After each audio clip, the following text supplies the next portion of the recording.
Top 10 Creepy Childhood Stories of Serial Killers. Welcome to Creepshow, the place where we explore the darkest corners of the human mind. Today, we're diving into the terrifying childhoods of some of the world's most notorious serial killers. Behind every monster is a story, one that started long before they became infamous. In today's video, we're going to look at seemingly innocent childhood moments that hide sinister signs of what was to come. From twisted games to unsettling obsessions, these top 10 childhood stories will send chills down your spine. So, sit back, turn down the lights, and prepare yourself for the dark tales behind these notorious figures. Number 10. David Berkowitz killed his mother's pets just to hurt her. The term son of Sam was also used to refer to David Berkowitz after he was responsible for the deaths of 6 people in New York City during the summer of 1976. During the night, he fired shots at ladies who were sitting in parked cars, and he frequently killed their lovers as well, despite the fact that they were never the intended victims. When he was 17 years old, he enlisted in the United States Army, and upon reading his birth certificate for the first time, he learned that he had been adopted. In later years of his life, he made an effort to get back in touch with his biological mother. However, she was not interested in developing a relationship with her son. When Berkowitz was 6 years old, he remembers pouring motor oil into the fish tank of his adoptive mother in order to kill her fish, and then spearing them with a pin. Also, he poisoned her favorite pigeon because he took pleasure in watching the defenseless animal slowly perish from its illnesses. In a later interview with FBI profiler Robert K. Ressler, Berkowitz recalled that having the opportunity to witness his mother's efforts to bring her cherished dogs back to life, but ultimately being unsuccessful, was a source of great excitement for him. Number 9. Ted Bundy made dangerous traps as a child. Louise Cowell gave birth to a baby under the name Theodore Robert Bundy in November of 1946, while she was staying in a home for mothers who were not married. In order to avoid the humiliation and disgrace associated with illegitimacy, Bundy's mother pretended that he was her younger brother. A significant number of psychologists are of the opinion that the initial turning point in Bundy's troubled life was the realization that his parents were, in reality, his grandparents, and that his sister was his mother. Later on, between the years 1974 and 1978, he would go on to murder more than 30 different women. Sandy Holt, a close family friend who grew up with Bundy, recalls that he had a nasty streak from a very young age and would construct tiger traps in the woods that surrounded their area. Bundy was known to have a tendency toward cruelty. He had a bit of a temper, she remarked. He enjoyed giving folks the creeps. The pointed point of the stick that she landed on caused the entire side of the girl's leg to be slit open. This happened when the small girl went over the top of one of Ted's tiger traps. This was just the beginning of Bundy's long history of female victims of violence, which he would continue to commit throughout his whole life. Number 8. Dennis BTK. Rader enjoyed seeing his mother in terror. In Wichita, Kansas, Dennis Rader gave the impression to everyone that he was a dedicated spouse, a loving father, and a respectable church-going member of the community. It was initially difficult for his family to accept the possibility that he was the mysterious serial murderer who was known as BTK, which stands for Bind, Torture, Kill. The horrifying revelation that he was responsible for the torture murders of 10 victims came subsequent to the revelation. Larry Hatteberg, a reporter for Kaki TV, had an interview with Rader, during which he disclosed that he had developed a pathological preoccupation with female terrorization at an early age. The evil serial murderer reflected on his mother's life and said, "Mom wasn't always completely happy. All my life, I have adored her. And I continue to adore her very much. However, I did harbor a slight resentment toward my mother and her family." Thereafter, Rader related an incident in which his mother's hand became entangled on a couch spring when he was a very little child. She yelled at him to obtain assistance on the matter. He stated that image remained in his head at all times. The image of a woman staring at him with fear in her eyes became the thrill that he was constantly striving for. Number 7. Jeffrey Dahmer loved playing with bones as a child. Jeffrey Dahmer was given the nickname the Milwaukee Cannibal after the flat of horrors that he had inhabited was openly displayed to the public in the year 1991. It was determined that his residence included the dismembered remains of other victims, including a decapitated skull that was found in the refrigerator. From 1978 till 1991, he had murdered and dismembered 17 males and male children. Strangely, Dahmer's interest with bones began at a very young age and continued throughout his life.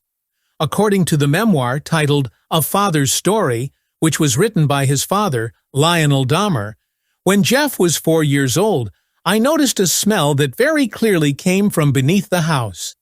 An enormous mound of bones, which were the remains of a variety of small rodents, was discovered by me. I continued by saying, once I was back on my feet, I put the bucket down. I glanced over and saw Jeff sitting on the ground just a few feet away from me. It appeared as though he had grabbed a significant number of the bones from the bucket and was concentrating closely on them. He would repeatedly pick up a fistful of bones, then allow them to fall back into the pile that was still lying on the ground. He would do this again and over again. Strangely, he appeared to be overjoyed by the music that they produced. Number 6. Ian Brady displayed classic psychopathic symptoms in childhood. A member of the group of serial killers known as the Moors murderers, Ian Brady was one half of the duo. Following the murder of 5 children, ranging in age from 10 to 17 years old, he and his partner, Myra Hindley, buried the bodies of the children in graves on the Saddleworth Moor in the northwestern region of England. Brady was adopted when he was only 4 months old, and he exhibited what are considered to be classic psychopathic characteristics from an extremely young age. As part of his intense anger outbursts, he would repeatedly smash his head on the floor, and he would refer to his adoptive parents as maggots.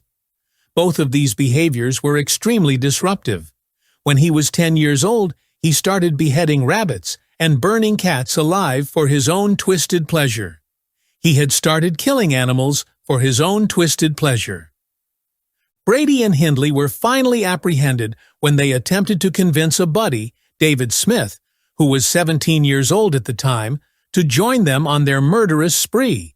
Smith, on the other hand, rushed to the police and became the most important witness in the cases against the couple. In a later statement, Smith stated, "Those who surround Brady with this aura that he does not deserve, he is a sexual predator. The murderer of children is he. The man is a coward. The Bradys are nothing."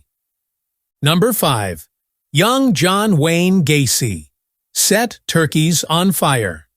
Having been raised in Chicago, Illinois, John Wayne Gacy was a bright youngster who came from a household that belonged to the middle class. However, he had a lot of violence in his childhood home since his father was an aggressive alcoholic who would berate young Gacy. He admired his mother, but there was a lot of violence in his childhood home. He was beaten because he was too feminine and would grow up to be a sissy. This was the reason for the beatings. Gacy, when he was a child, made the decision to vent his frustrations on little animals, and he found great pleasure in tormenting turkeys. Before lighting them on fire and watching them burst into flames, he would hurl balloons that were loaded with gasoline at the unfortunate birds. Gacy told psychiatrists that the scene of the tortured animals racing around on fire was one of the funniest scenes he had ever seen. This was during a later interview that took place after his arrest. In latter years of his life, Gacy took on the persona of Pogo the Clown and used it to perform at birthday parties for children. It was not until 1978 that he finally acknowledged to killing at least 30 people. The bodies of 27 victims were discovered buried in the crawlspace beneath his own house, while the bodies of additional victims were thrown away in the Des Plaines River, which was located nearby. Number 4. Aileen Wuornos was called the cigarette pig. As a teenager, Aileen Wuornos's life was filled with tragedy, and this is something that cannot be denied. Her biological mother gave up on her when she was just 3 years old, and her biological father was sentenced to prison for sexually abusing a child. Her biological father was also placed in prison. Wuornos was subjected to years of abuse at the hands of her own grandfather while she was living with her grandparents at that time period. It is written in her book titled Monster: My True Story that she says, "My mother took me out of her womb and left me with my grandparents. We did not see her again, with the exception of funerals. She is free to go to hell. After school, or if I arrived home late, my grandfather would frequently beat me. He would also do this. He would coerce me into cutting down a willow branch so that he could utilize it. Soon after, I realized that the more substantial the branch, the less painful it was." The boys at her school began to refer to her as the cigarette pig when she was only 13 years old. This was due to the fact that she was famed for exchanging sexual favors for smokes. While she was working as a prostitute in Florida, she was responsible for the murders of 7 men, and she was put to death by lethal injection in the year 2002. Number 3. Alexander Pichuskin's personality changed after a childhood head injury. Alexander Pichuskin, a Russian serial killer, had a warped ambition of killing 64 people, which is equivalent to 1 victim for each square place on a chessboard. It was because of this that he became known as the Chessboard Killer. And in 1992, he was found guilty of murdering and mutilating 52 individuals. For me, life without killing is like life without food for you, Pichuskin remarked, demonstrating that he did not feel any remorse for the violent acts he committed. Since I was the one who allowed them to enter another planet, I had the feeling that I was the father of all of these people who had been victimized. For Pichuskin, a head injury that occurred while he was only 4 years old brought about a significant transformation in his personality. According to his mother, he suffered damage to the prefrontal cortex of his brain when he was subjected to a swing that struck him on the head. In the past, 21% of the potential killers had experienced a head injury, according to the findings of researchers from the University of Glasgow. It is possible for head injuries, particularly those that involve the prefrontal cortex of the brain, to result in a wide range of personality changes. These changes can include a lack of empathy, a lack of tolerance for other people, and a variety of other potentially harmful behaviors. Number 2. Ed Gein grew up in a house of horrors. When history is written, Ed Gein's mother will be remembered as one of the worst mothers in the history of the world. Gein provided the inspiration for a number of characters in horror films, including Norman Bates in the 1960 film Psycho, Leatherface in the 1974 film Texas Chainsaw Massacre, and Buffalo Bill in the 1991 film The Silence of the Lambs. Gein's parenting abilities were the source of inspiration for these characters. Because Gein had an unsettling relationship to his mother, he decided to make an extremely frightening woman suit out of the exhumed bodies of women whose graves he had looted. The secluded farmhouse in Plainfield, Wisconsin, where he spent his childhood, served as the ideal setting for his authoritarian mother to instill in him the knowledge that women were the devil and that the world was full of evil. Of course, she did not include herself in this teaching. Gein inherited the family home after the passing of his mother, and the creepy structure frightened a great number of the people who lived in the neighborhood. If you ever wanted to have a Halloween party, that would be a great place for it, Dick Leonard, a former reporter, recalled saying. It was a creepy mansion that was located on the outskirts of the town. Despite the fact that it was dark, there was never any indication of life there. the ideal setting for the upbringing of a young person who is on the verge of becoming a grave robber. Number 1. Henry Lee Lucas. Lost his eye age 10 years old.